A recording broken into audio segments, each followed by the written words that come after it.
Hello, good evening, guys. Today we will discuss the beat writers. But इससे पहले please subscribe my channel. Please, I request you. Now we will read the topic beat writers. Beat writers, a loose-knit group of poets and novelists in the second half of the 1950s and early 1960s who shared a set of social attitudes, anti-establishment, anti-political, anti-intellectual, opposed to the prevailing cultural, literary and moral values and in favor of unfettered self-realization and self-expressions. Beat writers ऐसे होते हैं जो कि poet और novelist जो उस समय के पॉपुलर पोएट और नॉवलिस्ट हैं उनसे समथिंग डिफरेंट इनका ग्रुप था। ये लूज नेट उन सारे ग्रुप से ये लूज नेट थे, मतलब लूज कनेक्टिविटीज़ थी इनकी। क्यों? क्योंकि इन्होंने उनके राइटिंग स्किल को, उनके सब्जेक्ट मैटर को एज इट इज़ अडॉप्ट नहीं किया था। और इनका जो टाइम पीरियड है वो 1950s से लेके 1960s तक था। ठीक है, ये ऐसे सोशल सेट एटीट्यूड्स को फॉलो नहीं करते थे जो उस समय के पॉपुलर राइटर यूज़ किया करते थे। Anti establishment, anti political, anti intellectual, oppose to the prevailing cultural ये थे। ठीक है, ये प्रिवेलिंग जो मतलब फैला हुआ कल्चर था उन सारे कल्चर्स के अपोज्ड थे। इनका जो भी अपना सेल्फ रियलाइजेशन था, इनका जो भी सेल्फ एक्सप्रेशन था, ये जो चाहते थे, ठीक है, चाहे वो मोरल वैल्यूज़ से हट के हो, किसी भी आइडियाज़, किसी भी मोरल, किसी भी स्किल में ये बाइंड होके नहीं रहे। इन्होंने अपनी सेल्फ चीज़ों को सुना और समझा और उन्हें एक्सप्रेस करने की पूरी कोशिश की। इनका परफॉर्मेंस कहाँ था? They often performed in coffee houses and other public places to the accompaniments of drum and जॉर्ज म्यूज़िक। ठीक है, ड्रम और जैज म्यूज़िक के थ्रू इन्होंने अपनी पोयम का, अपने वर्क का परफॉर्मेंस किया। और कहाँ पे किया? Coffee houses and other public places में। ठीक है, पोइट्स कौन कौन से थे बीट राइटर्स के? पोइट्स थे Allen Ginsberg, Gregory Corso and Lawrence Ferlinghetti.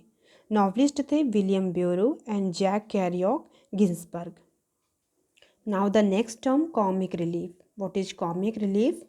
Comic relief is the introduction of comic characters, speeches or scenes in a serious or tragic work, especially a drama for purposes of alleviating tensions and adding variety.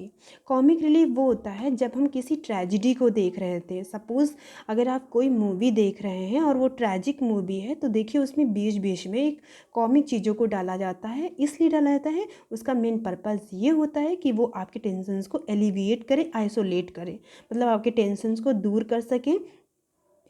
और यही उनका main purpose होता है। ठीक है, तो इसी तरीके से सेम राइटर्स ने भी कॉमिक रिलीफ को अपने ट्रैजिक चीज़ों में अप्लाई किया है, ट्रैजिक ड्रामा में अप्लाई किया है। जैसे एग्जाम्पल अगर हम लेते हैं एंशिएंट टाइम, रेनेसा टाइम के शेक्सपियर जो है उन्होंने हैमलेट लिखा और मैकबेथ लिखा, रोमियो जूलियट लिखा। इन सारी चीज़ों में उन्होंने कॉमिक रिलीफ का यूज़ किया है। जैसे the grave digger scenes in Hamlet, the scenes of drunken porters after the murder of the king in Macbeth, and the roles of Mercutio and old nurse in Romeo and Juliet. I hope you can understand me. The next part, the next terms, connotation and denotation in a very easy way. I describe it. Denotation word is in primary reference and primary significations, and connotation is the range of secondary or associated significations and feelings. Denotation एकदम simple way में अगर हम देखते हैं तो denotation means एक dictionary mean होता है। ठीक है, जैसे हॉर्स अगर हमने यूज़ किया तो हॉर्स का एक जो हॉर्स होता है वही मीन होता है, लेकिन हॉर्स का अगर समथिंग डिफरेंट मीन निकाला जाए वो होता है कनोटेशन। ठीक है, तो डिनोटेशन मीन्स आप समझ सकते हो, याद करने के लिए denotation that means dictionary, D से डिनोटेशन, डी से डिक्शनरी।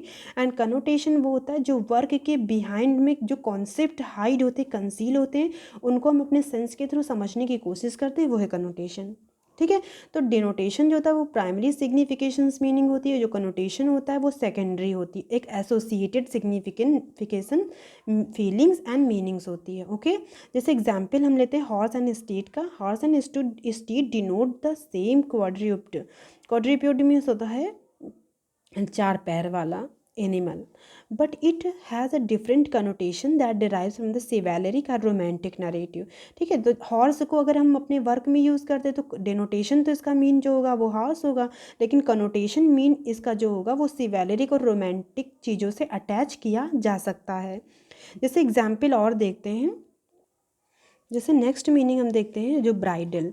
ठीक है, ब्राइडल का the denotation means a union between human beings. ठीक है, तो जो ब्राइडल एक वर्ड अगर हम अप्लाई करते डिनोटेशन मीनिंग की तरह, तो उसका मेन मीन होगा अ यूनियन बिटवीन ह्यूमन बींग्स। ठीक है, अगर हम इसी ब्राइडल को का कनोटेशन मीनिंग अगर हम यूज़ करते हैं तो इसका अर्थ होगा as sacred joys and ceremonial. ठीक है, this is the connotation and denotation meaning. Now the next term didactic literature. Didactic literature, didactic means पता ही आपको प्रिंसिपल होता है, और ऐसे लिटरेचर जिनमें प्रिंसिपल अप्लाई होते हैं वो डायडेक्टिक लिटरेचर होते हैं। जैसे intended to give instructions that is applied to work of literature as the branch of knowledge or else to embody in imaginative or fictional form a moral, religious or philosophical doctrine or theme। ठीक है, तो ऐसे literature, ऐसे works जिनका जो theme होता है वो फिलोसफिकल, रिलीजियस, मोरल चीज़ों पे बेस्ड होता है, ऐसे मोरल क्वालिटीज़ को वहाँ पे अप्लाई किया जाता है राइटर्स या पोएट के थ्रू, वो सारे ऐसे वर्क्स डायडेक्टिक लिटरेचर के अंडर में आते हैं। जैसे एग्जाम्पल हम देखते हैं तो एडमंड डिस्पेंसर्स का फेरी क्वीन, द बनियंस का द पिलग्रिम प्रोग्रेस। तो बनियंस का जो पिलग्रिम फेरी क्वीन में जो है वो सारे क्वालिटीज़ को दिखाया जाता है। ठीक है, 12 नाइट के थ्रू, और जो पिलग्रिम प्रोग्रेस है इसमें क्रिश्चियन कैरेक्टर होता है, और उसी क्रिश्चियन कैरेक्टर के थ्रू उन्होंने क्रिश्चियंस प्रिंसिपल एंड क्वालिटीज़ को दिखाया है उसमें। जॉन मिल्टन पैराडाइज लॉस्ट, आप जानते हैं पैराडाइज लॉस्ट 1667 में लिखा गया एक एपिक है, और इसमें इन्होंने गुड क्वालिटीज़ को डिस्क्राइब किया है सैतान कैरेक्टर्स के एंड गॉड का। ठीक है, the man first disobedience and the fruit of that forbidden tree whose mortal taste. ठीक है, तो मोर्टल टेस्ट, फॉरबिडन ट्रीज और गॉड की justification of the for the human being, इन सारी चीज़ों को मिल्टन ने एक स्टोरी के थ्रू समझाने की कोशिश की है। यहाँ पे इन्होंने good features, good values, good characters and moral चीज़ों को रखा है। ठीक है, नाउ द नेक्स्ट है प्रोपोगेंडिस्ट लिटरेचर। प्रोपोगेंडिस्ट लिटरेचर जो होता है वो लोग कहते हैं कि ऐसा लोग मानते हैं कि ये डायडेक्टिक लिटरेचर की जैसा होता है, बट समथिंग डिफरेंट। जो डायडेक्टिक लिटरेचर होता है वो आपका जो उसका थीम होता है वो डॉक्ट्रिन, मोरल प्रिंसिपल्स पे बेस होता है, लेकिन प्रोपोगेंडिस्ट लिटरेचर जो होता है वो आपकी सोसाइटी में स्प्रेड हुए एविल्स की चीज़ों को, एविल वाले इशूज़ को उठाता है, एराइज करता है अपने वर्क के थ्रू, उन सारे एविल्स को दिखाने की कोशिश करता है और उसका सॉल्यूशन भी देता है, वो प्रोपोगेंडिस्ट लिटरेचर होता है। और ऐसे राइटर को प्रोपोगेंडिस्ट राइटर भी कहते हैं। Propagandist representative of the society, मतलब अपनी सोसाइटी के एविल्स को रिप्रेजेंट करने की कोशिश करता है, इसलिए वो प्रोपोगेंडिस्ट होता है। ठीक है, जिसलिए लिखा specific attitude toward or to take direct action on a pressing social, political or religious issue of the time at which the work is written, prominent and effective। ठीक है, उस टाइम के जो सोशल इशूज़ होते हैं, religious issues होते हैं, political issues होते हैं, उन सारी चीज़ों को वो उठाकर अपने प्रोमिनेंट वर्क के थ्रू दिखाने की कोशिश करता है और उसमें उसका सॉल्यूशन भी देता है। जैसे एग्जाम्पल है Uncle Tom's Cabin by Harriet Beecher Stowe, 1852 में लिखी गई है। अंकल टॉम्स केबिन बहुत अच्छी है और इसमें इन्होंने साउथ अफ्रीकन स्लेवरी पर अटैक किया है।